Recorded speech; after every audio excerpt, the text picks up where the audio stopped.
Okay, it's recording. Okay. Hi, I'm Jen Soska. And I'm Sylvia Soska. And we're the Twisted Twins. And if you're watching this, you might have a Region 1 DVD. What you don't have is a director's commentary, which was somehow left off the Region 1 DVD, but is available on the Bounty Films and Monster Pictures releases of Dead Hook in a Trunk. And, well, we just couldn't have that. I mean, we wouldn't want the Region 1 fans thinking we don't love them. We love you, Region 1 fans. So, this is our video director commentary. As you can see back here, we've queued up the feature presentation.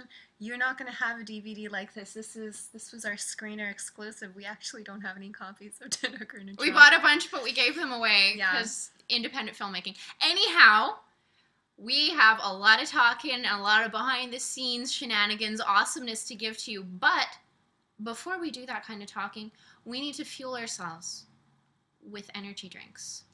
So while we have our energy drinks, we're going to play a little Dead Hooker in a Trunk jingle to the tune of Mrs. Robinson by the lovely Mike and Ike, which might help get you in the mood. This is a perfect opportunity for you guys to get your own recreational substances and beverages because it's a long movie and... It's 92 minutes. It's not even long. It's just like a coffee or whatever. I'm not saying you have to be drunk to be enjoying it. We have a lot of movie. We shouldn't ramble too much. Okay, I'll shut up. Let's go. Let's do this. Oh, it's not playing. Here's one that Isaac wrote. I'm better than you. I'm bigger. Not by much. For the film Dead Hooker in a Trunk, we taped this Cheers, before we bitches. ate this morning. Did you drug me? Enjoy the song. Thank you. All right, Limey, you ready to do this? You sober enough? I think so, yeah. I think... You're making me breakfast, right? I misdosed. What? Nothing. Oh, all right, let's do this. Oh, that's good. Do-do-do-do-do. Doobie-doobie-doo. Do-do-do-do-do. Doobie-doobie-doo. We'd like to talk a bit about this film that we just saw. Do-do-do. We'd like to help you find the DVD. Doobie-doobie-doo. But it's only out in Australia and the UK. And the US now. Bow, bow, bow, bow. Thanks to a cool fan, we saw it and can say that we love Dead Hooker in a Trunk. The name's worth a rental price alone. It's This true. debut film from the Soska twins isn't just hot chicks, weird jokes, and gore. So much more. Not a bore. A doobie-doobie-doo. A doobie-doobie-doo. We won't give out plot details, won't spoil anything. We will. We know nothing and you shouldn't either. Yeah. If you think you figured out just where this film will go. Oh, did it freeze? It did.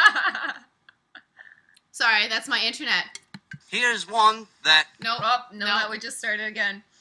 Fuck it, let's do it. Fuck it. Let's do it. We're doing this live, so there may be a little mistakes. You might see a little compassionate twin talk. It's called Hungarian communication. Oh yeah, English wasn't our first language, so if we fuck up and slur and stutter, come on, we're Canadian. Okay, so everyone, are you ready to watch Dead Hooker in a Trunk? Make sure you have it queued up, and given the picture, you'll be able to have your Dead Hooker play with our Dead Hooker. Okay, almost 4 minutes in. Might as well watch the fucking movie, right? That was a good intro. I felt it? it was very natural. Do we need the volume? Is it going to be loud enough? Or should we be watching it on mute? No. Maybe just low. Oh, that's fucking loud. Sorry, I burped. That's our Twisted Twins logo. It's supposed to be 2 crucifixes or 2 gravestones with a full moon behind it. It's because Jen and I are going to be doing films like this until we die. Association with 40 FPS. 40 FPS is Goody Two Shoes' company, and he did a shit ton on this movie. The first footage is supposed to look somewhat like a snuff film. We didn't want you to know if the moans that you were hearing were pornographic or violent or whatever. Oh, you can't really see the quality so well on this. Whatevers. Just go with it. So it's kind of a grainy footage that you start with. It's kind of meant to look like a rough, snuffy kind of film. We didn't have much money on this. We knew that we weren't going to have that much money on this, so we tried to give a storyline that let insanity and creativity have more of its way, so you didn't watch it and you're like, hey, that looks cheap. We're like, yeah, it's cheap, whatevs. We totally poked fun at ourselves. If it looked a little bit ridiculous, it's probably because we meant to. Awesome stunt driver. This is Dwayne Johnson, I believe. He's a fucking amazing stunt driver. If you Never hit me once. Never. If you watch the background of scene 1, this is scene 1 right here. Cowboy Pimp, all the hookers that get killed towards the end. Badass. Spoiler alert! Badass walking through. This is a bridge between pub. Every single location that we got was given to us for free. This was actually open at the time. No one knew what we were doing, but we had a camera, so everything was cool. They're sketchy. Oh my god, they're sketchy guys. That's Lance, a family friend. These guys were amazing. Everybody came out for free on this. Every fucking person you see in this, no one got paid. Up here, you hear Incura performing. They're performing their song 3. And on stage with them is the lovely Ricky Gagne. We actually took the lead singer's voice and pitch shifted it, so it sounded like there were female vocals. And it is intentionally pitch shifted, so it sounded crabby. Ricky is an awesome singer. She was like, oh my god, I'm gonna sound like shit. We're like, yeah, you're supposed to sound like shit. This is the hooker. There's Dawn. She gave a blowjob. Dawn Duffy. Dawn Duffy. She's fucking awesome. The girl who wanted to do the blowjob, on the day, she was like, fuck, I'm not doing it. And so Dawn was like, I'll do the blowjob. Cool chick. This is Eric Steele. He's our random guy. Random guy. And no one actually has a name in this movie. Everyone's a stereotype. There's badass, there's Goody Two Shoes, there's Geek, there's Junkie, there's helpful man, there's random guy, there's the killer. We wanted to have, you know, when you watch a movie like this, you're like, oh, that was the badass, or that was the chick in the movie, or that was just some dude. We didn't want you to get preoccupied with, oh, that's Michelle, or that's Anthony, or whatever. We're like, fuck, that's the badass, that's the geek, that's who these people are, basically. We wanted to also give the film a lot of replay value, so if you watch it more than once, you're going to notice a lot of things, a lot hookers of characters that end up dying. That you wouldn't have noticed Cowboy the first Pimp. time around. Why are you coming out of the cold? You see that badass gives Killer here a drink. At the beginning, she would have fucking seen him. But she never looks. Selfish. Are those real shots? Those are not real shots. It's cranberry juice, but that's a real bartender. Her name is Ashley, and that was her shift. She came up and got to pretend to be a bartender in Dead Hooker in her tongue. Okay, so this is the part where we do foreshadowing. So you see the killer walking, and then boom, he's killing the hooker. Oh my god, what's happening? Oh, where she's getting strangled. The hooker's played by Tasha Moth, and the killer is played by Lloyd Bateman.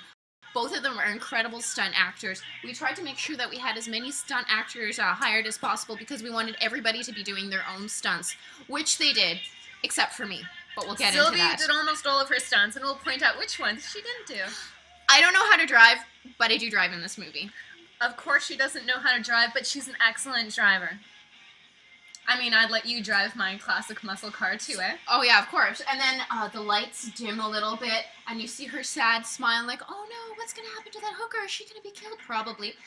Now here we have a flashback. This is actually Dahlia Moth. She's Tasha Moth, our dead hooker's actual little girl. There's only one girl. Yeah, there's only one of them. And she actually did the set deck in her own room. She had this whole little thing, and she's like, can I put it together? And she really did. She was awesome. This is my tarantula, my pet tarantula, Gwendy Bug. I collect tarantulas, and I loved her very much. She died right after the movie, so this is all I have of her. Sorry, go ahead. You were explaining the movie, and I was sentimental. Whatever, go ahead. The glasses that little Geek is wearing is actually my childhood glasses. I had what you call the window face. Jen was called a nerd a lot, and so was I. I don't know why. We were nerdy. Yeah, so this is like a flashback sequence. There's a bunch of dialogue just mixed in there, so it sounds a little dreamy and scary. We were watching a lot of Lost at the time, so we were trying to mimic the whispers that you heard. Yeah, and then she blows her dad away. She was all like, fuck that. That's because mom version of me died, so she had to avenge her, right? And there's Eric Steele touching my tit. He was such a gentleman, he totally didn't want to, but I was like, yeah, touch my tit. What up? There's a lot of very subtle religious stuff. As you can notice, there's a little cross on his arm. You don't have to totally get into religion while you're watching this movie, but if you want to look for deeper meaning, as you do in life, there's a couple of things like that. This is a digital techno version of one of the Incura songs. It's actually her ringtone. There's Geek for the first time in her outfit. As you can see, these glasses, which are actually these glasses right here. While I was getting my costume together, I just fucking picked these up at a Shoppers Drug Mart. Of course, the thing I didn't think is, these are reading glasses. I can't actually see fuck all through these. And if I say lose my eye later and lose my depth perception, then yeah, I really can't see worth fuck all. Who needs to see? Fuck it, it's independent filmmaking, right? Nobody needs to see. Another home. This is Kirk Johnson's home, which he donated for us for the movie. I'm surprised nobody actually called the cops on this, because there's a little bit of a loud sequence that happens later on in the movie, and I guess nobody really knew how much loud screaming there was going to be, and they're like, holy fuck, you guys, the cops didn't come. There was a joke on set that the production was blessed because there's a lot of things we probably shouldn't have gotten away with that we actually did. So yay, woo, go us. We decided to give Badass the most tranny eyelashes. We had different lengths of them. There was normal, there was glamour, and then there's tranny. And we're like, you know what? Badass would just go all the fucking way. She's not a woman for subtleties. She has a tear on her eye. That's actually because she killed her dad. Because when you kill someone in prison, you put a tear there. This is our old apartment. This we is used our to old live here in this hallway, and we filmed without anybody knowing. Shh. It's true. Our neighbors fucking hated us, but I thought it was really funny that we got to film there. And it's kind of nice because you take that memory of your own place and you keep it there. This is Downside is Up. It was a soundtrack made by CJ Wallace. It's our dead hooker theme. And, of course, we're going into the obligatory slow motion shot. walk. Yeah, absolutely. Well, you can't start a movie unless you have a bunch of hot chicks walking in slow motion looking all cool. There's actually a point where a bus goes right by us and we're like, whoa, that looks like the bus was supposed to be there. Dead it's hooker totally high production value. Yeah, dead hooker to Trump comes onto the screen. Explosion noise, because we're like, yeah, let's make it big and wild and crazy, right? That car is a 1969 Firebird owned by Lloyd Bateman, our producer. And Lloyd Bateman is coming up right away. It's Lloyd with one L, and he's actually our priest coming up in the next scene. And this is our church! This is our Roman Catholic church. We were actually the first female altar service in Western Canada. And they were totally down with this. They knew what the movie was about. They were totally supportive, and they let us shoot in their church, which was totally, totally nice of them. Yeah, they were very awesome, very supportive, and we said, we're going to set an arm on fire, and they're like, just don't set anything else on fire. You're totally the arm on fire. We didn't actually set my arm on fire. Safety first. We set this arm on fire. As a matter of fact, we only had one arm in the whole thing. This arm was multiply used to be ripped off, to be set on fire. If something fucked up was happening to an arm, it was happening to this one. And this arm is actually still pretty good. If I need to use an arm again, that one's pretty awesome. Now, in the scene, you see a little girl running around. That's supposed to be Badass's guardian angel. If you're looking for religious stuff. If you're looking for it. Otherwise, you could just start drinking. This song is I Need You Now, Jesus. CJ Wallace, Goody Two Shoes, wrote that in the shower one day, and he's like, I got the fucking awesomest song.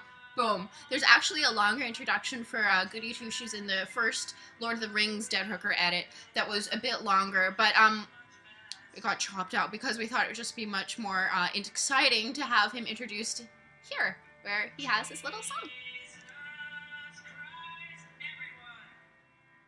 That's a really expensive mic. We don't have it anymore. No, we don't have it anymore. The pawning for an independent filmmakers, it is sucky. But hey, the movie got out and everybody's watching it, so totally worth it. Coming up is my friend Tammy Field. Tammy Field and I used to work together at HMV. I was supposed to work one day at HMV on a Saturday, and I booked that day off for the first day of shooting Dead Hooker in a Trunk. And I was super fucking excited about it, except the manager scheduled me that day. And she said, either you come in Saturday or don't come in at all. And I was like, fuck you, I won't come out at all. Guess it worked out okay for me, huh? Didn't HMV close? Actually, it did. Including that location? Yeah, just before Dead Hooker was released, which is kind of unfortunate. She really wanted to be able to go I there. really wanted to buy it from HMV. Anyways, There's Lloyd. Here he comes. so the priest comes in here, and I don't know how familiar you kids are with the Bible, but there's a lot of stuff about fire and fire cleansing. It begins with fire, it ends with fire. So in this situation, we got Badass's arm set on fire. The funny thing is that we came back for reshoots to do the burning. However, no one quite knew that we were doing one. They were actually preparing for a bake sale in the kitchen, so we had to be really, really quiet and put a lot of gasoline on this and set it on fire without anyone actually hearing. Where there's a will, there's a way. If you're quiet and you're super polite, You usually get away with things. Also, if you're holding a camera and say you're working and making a movie, they're pretty awesome about it. This song is On the Battlefield for My Lord, and it comes up a little later. We'll point out when. That little girl is Piper Your Toy, by the way, and she's adorable. And if you watch the behind-the-scenes making of feature of Dead Hooker in a Trunk, at the very end, there's something very special that she does. So the gentleman with the hood is actually weirdo. We like the idea of having like a Grim Reaper type of character, but a more current Grim Reaper kind of character. So some dude in a hoodie, we're like, yeah, everyone's got a hoodie. Anyone can be this dude if they so feel. Here's the driving scene. You might notice subtle nerves on Ricky Gagne, our Junkie, and CJ Wallace, our Goody Two Shoes. Before we shot this, Lloyd took me for a driving lesson because I don't technically really know how to drive. We don't really like green screen. I mean, green screen can be done and really well, but we thought, fuck it, we could just put the camera on the hood, which is what we did, and drive around a semi-busy street. Now, it was mostly good. Sylvia only once turned onto a fairly busy highway. No, once. Only once. Everyone was cool. It was okay. I didn't crash into anything. She didn't even come might close. have scraped the car a tiny little bit at one point. Might have happened. Anyways, right behind here is Lloyd in another car Following driving behind behind. us just to make sure everything's fine. This is Laura Lee Connery doing the spinny thing. I can't do a spinny thing yet. Boom. Dead hooker in a trunk. The plot thickens. Those ass beads we've actually saved. They're actually on the wall right over there. When we did our first teaser trailer, we had a different cast completely for everything, and that was actually a gift from our original Dead Hooker, the ass beads. I didn't know what ass beads were originally. She actually told me a lot about sex stuff, and that was really cool. I didn't know what ass beads were. Now I know what ass beads are. You might now know what ass beads are. The cocaine, unfortunately, was just powdered sugar. It was just flour. But we thought it was funny. I love how Ricky just keeps piling them into her jacket, like someone's gonna come and the drug fairy's gonna take her drugs away. This is just on the side of the road. Nobody really asked us what we were doing or really cared what we were doing because they saw the camera, and the only thing that was bad that happened sometimes is people would walk into the shot, look into the camera and say, "Oh, are you guys shooting a movie? Am I in the movie?" Yeah, you were in the movie, but we had to cut you out. Here's Helpful Man. His name is Michael Sheldemos, and he's actually a theater amazing actor. Yeah. We met him through there, and he's got a wonderful voice. That's why we chose him as Helpful Man. And a super rad Miata. Yeah, and Helpful Man is actually one of the people of God. There's good people in this film and very evil people in this film. And other than just being a plot device, he's actually kind of guiding the team to go, you know, not in the wrong direction. And when there's a good character, the awkward stage plays, I believe it's playing Heaven is for Easy Girls in the background right now, very softly. But whenever there's a good character around, the awkward stage music tends to play. We made sure there's frames within a frame. There's a frame for the twins, and there's a frame for Sylvia's twins. Are those my Oh. We also shot in the dead of winter, and whenever we film a movie, it always seems that it's the dead of the Canadian winter. Yeah. Well, it's Canada. It's cold, but CJ Wallace here is actually puking up a Monster energy drink. Not because he doesn't like Monster, but because it was, it looked kind of greenish it yellow. read the best on screen. Those are actually the real plates of Lloyd Bateman. We probably should have changed those, but meh. I think he's changed them since. Oh, uh-oh, he was watching. Okay, this is the 2400 Court Hotel. The reason why we chose to shoot in this hotel was because they actually sometimes find dead hookers there. We thought, what a fucking weird location's got to have this weird juju in it, so we decided to shoot there. Go ahead. Go ahead, no. That is David Barks. He's actually a very talented effects artist. He does blood explosions, blood spatter, fire. He actually has a nice little farmland, and he has goats, and this is Palomino. He actually drove up his truck with 3 different goats and decided, well, which goat do you want? Now, the hotel, God bless them, they didn't even give a fuck that we rolled up with a truck full of goats, 2 police officers, a bunch of people, a hooker, and a camera, a hooker's daughter, and a little girl day as well. Whatever, just another day at the 2400 motel. If you play kind of a weird, kind of scuzzy location, most of the time they don't ask any questions because so much weird shit there happens anyway. This was kind of our, like, token hot girl moment, because you know the geek girl, she takes off her jacket and she waves out her hair and all of a sudden she's super sexy. We always thought that was really funny. A lot of these jokes are things that Jen and I find really amusing, so in the film. Now this is an all-purpose music thing. If you look up all-purpose music, if you're an independent filmmaker, you can find shit that's for free. Yay! Yeah, you sign in and you buy an account, and you can totally grab any of the music that you have. We like this because it kind of had a Danny Elfman, Tim Burton-y feel. We love Danny Elfman and Tim Burton. Holla. We needed to put a little bit of necrophilia in here because originally when we did our Dead Hooker in a Trunk trailer, well, we were going to film school at the time, and unfortunately our funding got pulled. So we decided, oh, fuck it, let's do it anyway. So we did it on our own time, and there was a certain list of things that we weren't allowed to do. Necrophilia was on it, and several other things. No, necrophilia wasn't on it. Necrophilia and bestiality wasn't on it, so we had to add them. Yep, and we did. So on the that was actually one of the scenes we shot in the trailer where the hooker gets fucked by the hotel manager. Yeah, we thought that was one of the money shots, so it would be in the fake trailer as well. Besides, how gross is that? And then she's like cleaning out her vagina after he services her. We thought that was really funny. It was always fun to watch the scene in theaters because you hear the big groan, and if it was upsetting, I was like, I must suck to be in a trunk. That is completely true. This day, we had almost our entire cast in. So we were in a very small motel room, and we had everybody squished in. And it was a little awkward because it gets a little sexy, and then it's kind of funny to be walking around in your underwear with everybody there. That is actually salt that Junkie snorts here coming up. I'm so sorry, Ricky. Thank you for doing that. Thank you so much. This here you're listening to is the Cowboy Pimp theme, written by C.J. Wallace. And our Cowboy Pimp over there is played by the wonderful John Ten. She's an absolute gentleman. Oh, a complete fucking pleasure. One of the coolest fucking actors I've ever worked with. He would come in, and that was all he did for the day. He was there for 6 hours, and you shook her hand afterwards and was like, ladies, thank you for a great day. Total class fucking act.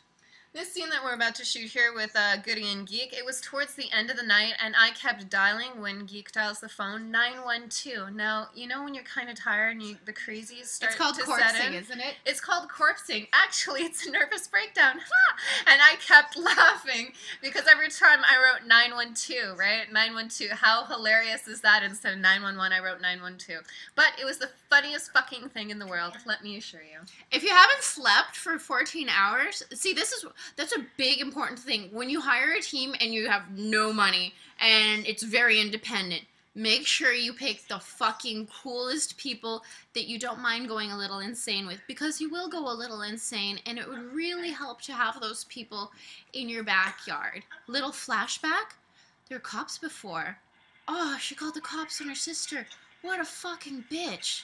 Now what you have Badass having in her mouth right here is a nib. A cherry nib. Cherry nib. A cherry nib. Cherry nib. Originally we were going to have, Badass smoking. We were like, oh, it's badass to smoke. But we're actually very against smoking. If you've ever had someone that's smoked their entire lives and seen them not do so well towards the end of your life, smoking is bullshit. You shouldn't smoke. Don't smoke, kids. Cigars once in a while for special occasions, but never ever again. Only if you're Tony Soprano. That's my smoking. That's a great gesture to do. We only had one. Hugo Steele and Nick Barrick. They're two amazing stuntmen because, this is a stunt. To sleep with you is a stunt. And also, we only had one hotel room, so we had to use it 3 different times. This is my Symmetry. This is Badass. And her ass down. This is a part of the theater where I just like...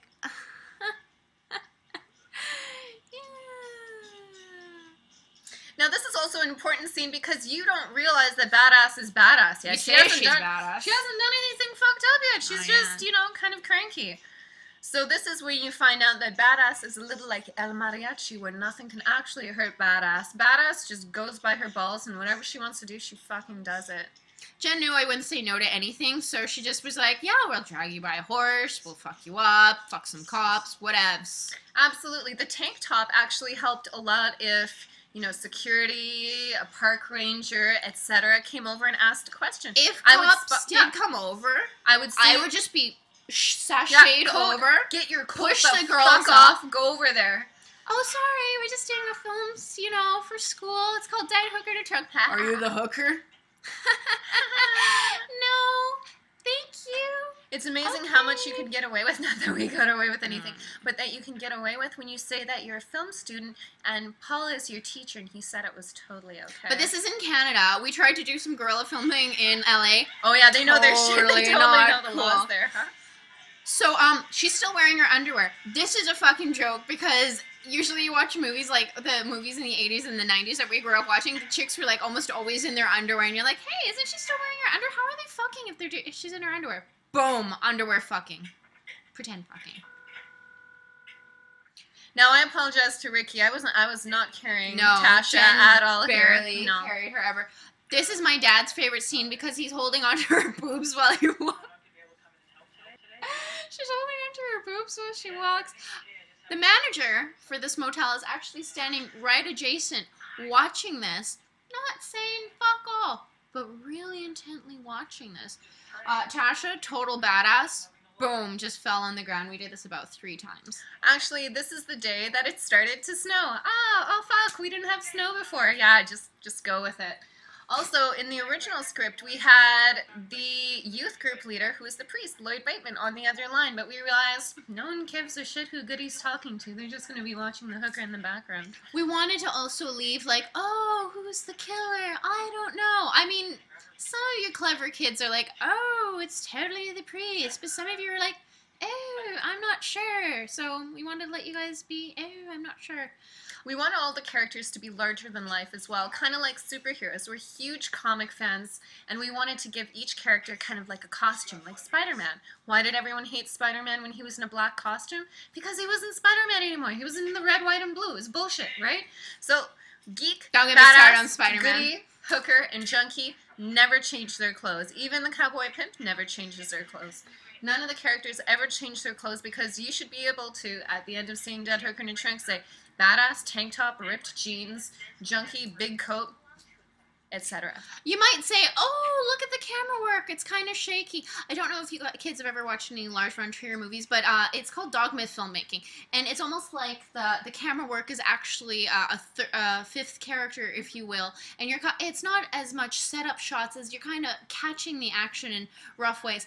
If you don't have much time, if you only have a few shots to get, it's kind of a fun way to create your story and tell it because it lets it be a little looser. And when you don't know what's going to happen, a creative problem thinking on your feet, it's a great way to just fucking get it done, right? If you notice, the motel manager was eating a nib. Why? Because Badass passed it off to him, and Badass was like, hey, you want to see some naked cops? He did.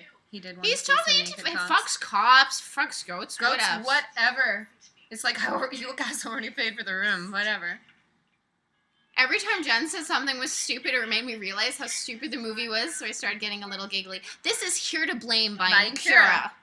Now, here originally, we had this scene. I don't know if it's on the DVD. It might not be. If not, we'll release it later. We'll release it later. But there is a scene where Geek closes her eyes and she fantasizes that she has a fight scene where we are dressed in little schoolgirl outfits. It was totally fucking right? sweet, and we fight, and Geek totally kicks Badass's ass, and it's fucking awesome. But it just fucked up the pace. It didn't seem to fit, and it was just too fantastical for even our fantastical even for story. Dead Hooker in a Trunk, it was just a little bit unreasonable. So we cut it. It was gone. Yeah, it got cut. Well, if you want to see it, fuck, tell us. We'll put it up somewhere, I guess. Yeah. It's really, I don't know if you guys have done it. It was really funny to be talking so close to anybody. And when I laugh, I tend to spit. Poor guy got showered a little bit here, but it's okay. I think that might be in the making of DVD. It might be in the making of. She never punched me. It looks like she punched me because she's a good stunt girl. I slapped her every fucking time. She slapped me 8 times, and she punched my ear. I got her in the ear. It hurt so... Well, you know what? I'm badass. It didn't even fucking hurt. I got her in the ear. Now it's snowing at this point. You can't see, but let me assure you it's very fucking cold. Coming up is the scene that we called Scene 15. Originally, when we made Dead Hook in Your Trunk, we wrote it on Word, so we didn't know how scenes were supposed to go. We wrote it on Word, and we thought a scene was per location. So a location it would just go on and on and on. Coming up to the next portion, this is what we called Scene 15, and that's actually the first thing that we shot. This is Laura Lee Connery. She's driving and she's looking pretty cool. Jen's sitting right beside her. This is Trevor Addy, and he says "fucking cock punch," which I think is one of the most hilarious things ever. A lot of people came out for free. Mike Ching was another person. Everybody was there just to support us. A lot of people were like, "Oh my god, you guys are fucking crazy," and other people were like, "You guys want to make a movie like Robert Rodriguez and Carlos Gallardo did with Rebel Without a Crew and Ala Mariachi, and you're just maxing out your credit cards and doing it? Fucking cool." And this actually happened during the writer's strike, so we found that a lot of really talented people in the industry were finding themselves out of work. In the end of 2007. Yeah, and work kind of trickles down from Los Angeles. From LA, that's where like the big meaty jobs come from, because, you know, bullshit. But they come up to Vancouver, but when there weren't a lot of jobs for people in LA, nothing was coming up to Vancouver. So there's a lot of really talented people with a lot of time on their hands. This was actually Ricky's very first day, too. Sorry. Yeah, so... yeah. This was Ricky's first day. We actually went through 2 junkies before we got to Ricky. Scheduling conflicts, meh.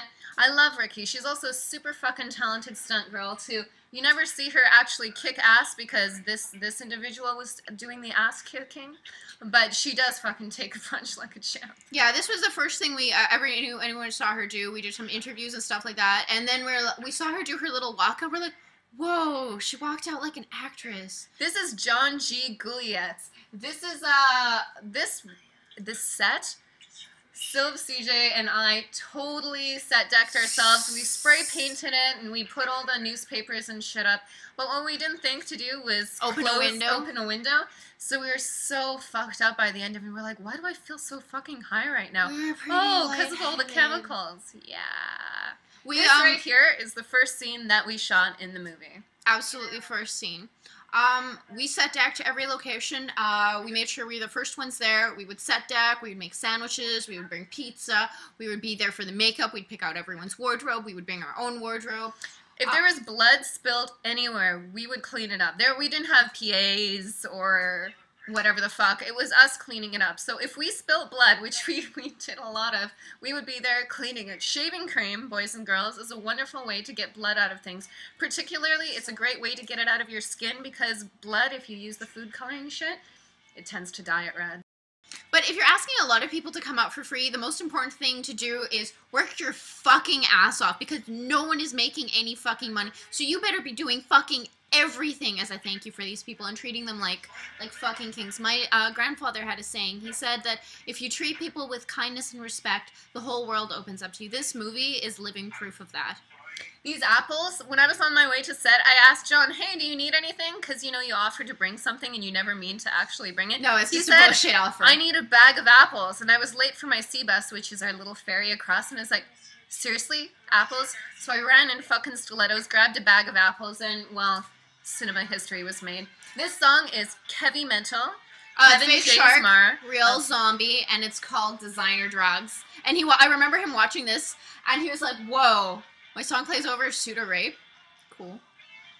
When we were first doing the screening of this and we wanted to show it to him, we had to drive around all fucking day to try and get all the technical shit worked out. And he canceled his day and followed us around. So, Kevy, you're fucking awesome. He was fucking awesome. All the bands that are in this, they all donated their music. As soon as we make any kind of money, they're all getting a little cut of it. But they're just like fantastic. They're like, you need music, here you go. And we have a fucking rocking soundtrack. It was very important for us, because it's an independent film, to also showcase the independent music scene and talent that's in Vancouver. Because there are so many fucking talented bands in Vancouver. There's also a really fucking cool one in Japan that you're just about to hear. It's called the Titan Go Kings, and the song is High Tension Girl. We wanted it to be a really crazy scene because we had the triads. We grabbed all the Asian newspapers and put them up everywhere, and we're like, we need a really cool like Japanese punk group for this, and we found them.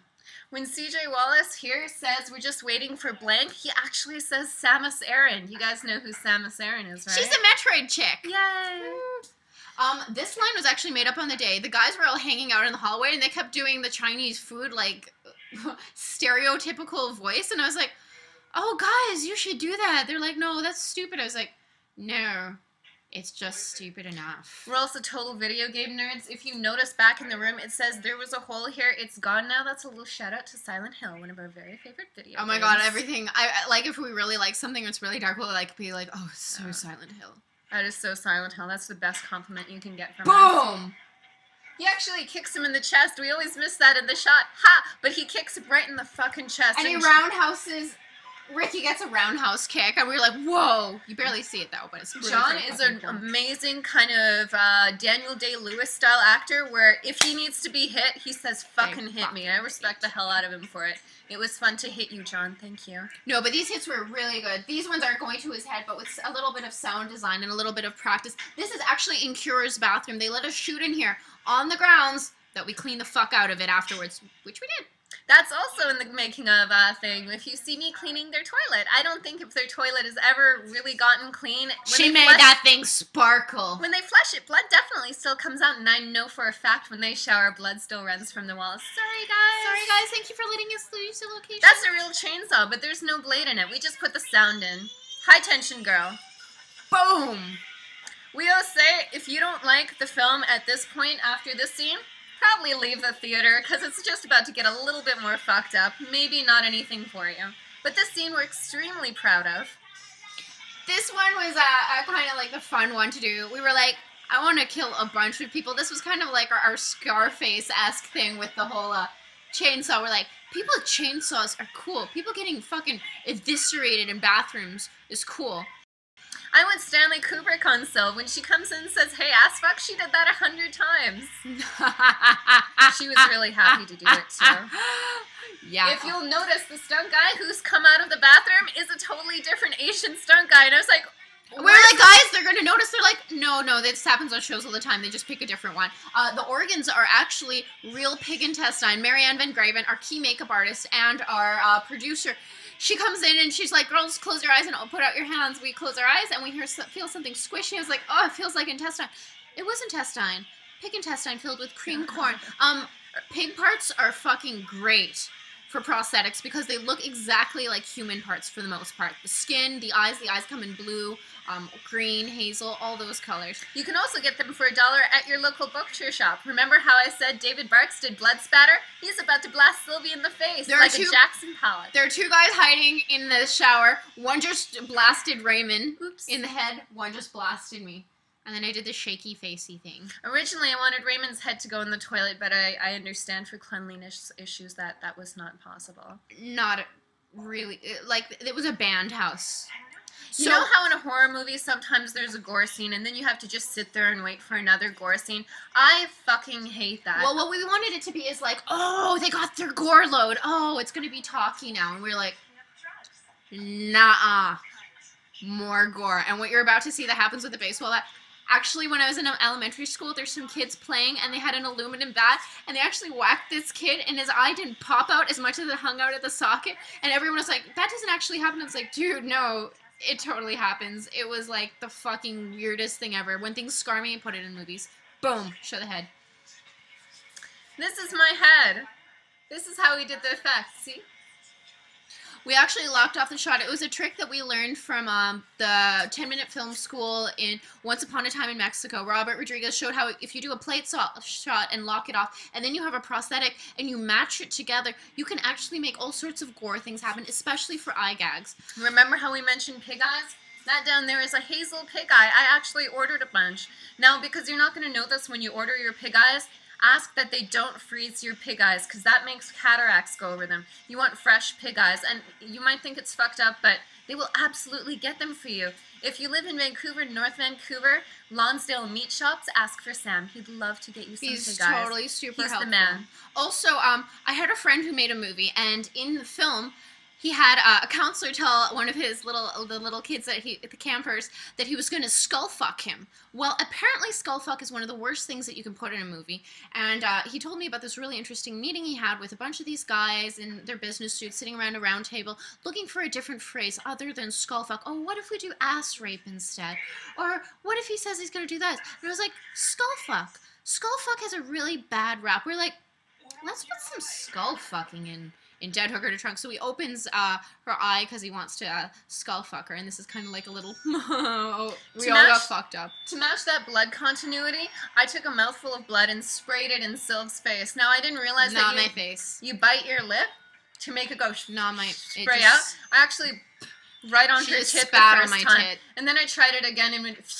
And I got it all over her face. Sylv is a real sport. The best thing about casting your identical twin sister as the badass that gets covered in blood and all that shit, she's good for anything. She's a very dedicated filmmaker. I actually am that special kind of someone that really likes to be covered in fake blood. But the magic of badass is, boom, blood's off me. Blood's on everyone else. Can't stick. It's like a duck, water off the back. Now, where we're filming is in a back road, and unfortunately, this is an area that's often frequented by the fuzz. But they never showed up, yay! There were so many cops, and everyone was like, we have a big semi-truck stunt.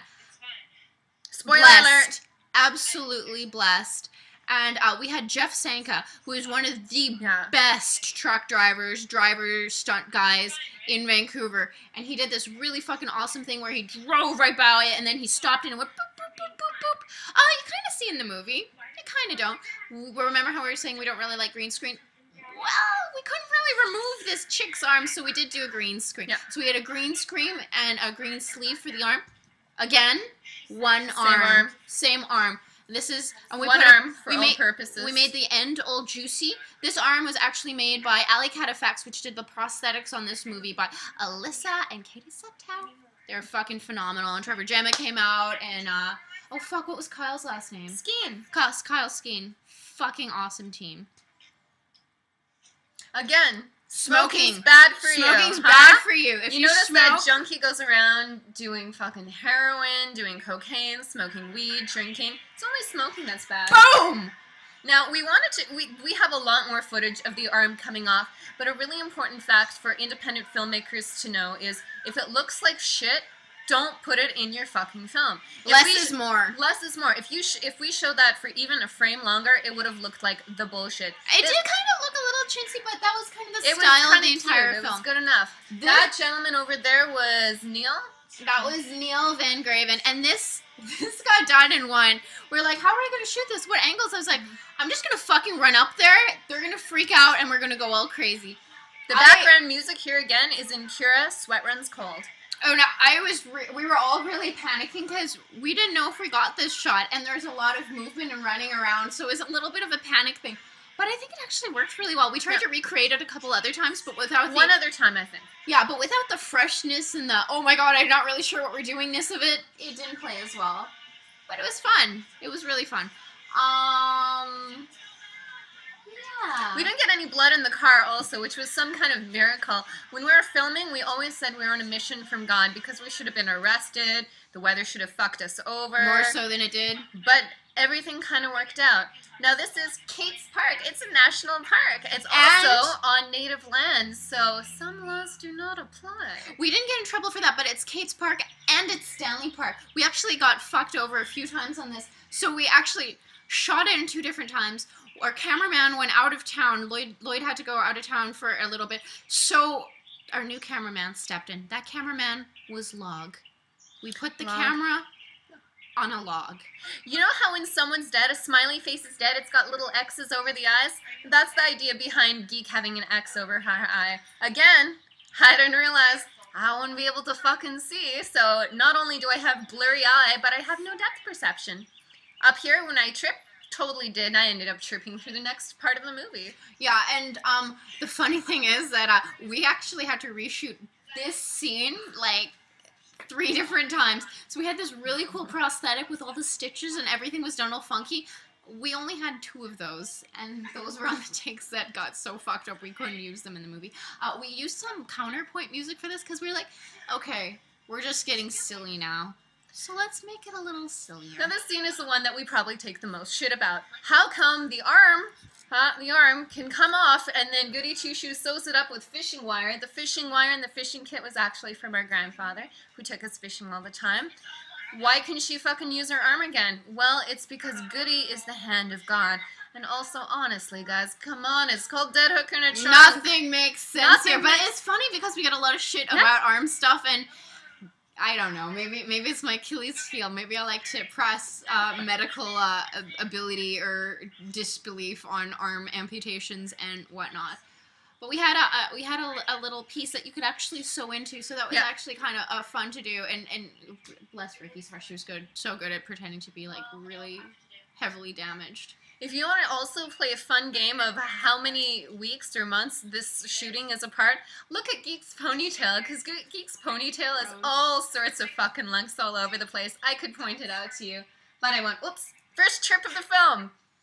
Yeah, Jen thought it would be, she chose for her eye to be out, and she was like, oh, it'd be so cool. Yeah, she lost her depth perception, so she became as clumsy as I am normally, falling all over the place. The nib that Sylvia's eating right here, she picked it up off of the ground, so it was covered in sand, so when she spits it out, it's because she's chewing on rocks. I can still taste the rocks, and when he gives me a grossed out face, he knew I dropped it in a puddle, and I just put it in my mouth. This is Stanley Park. We were actually burying her in front of a sweet old lady, and a sweet old lady just walked over and said, oh, you're burying her. The park ranger came over, he watched, everybody watched, they thought they had a hoot. It was a gay old time.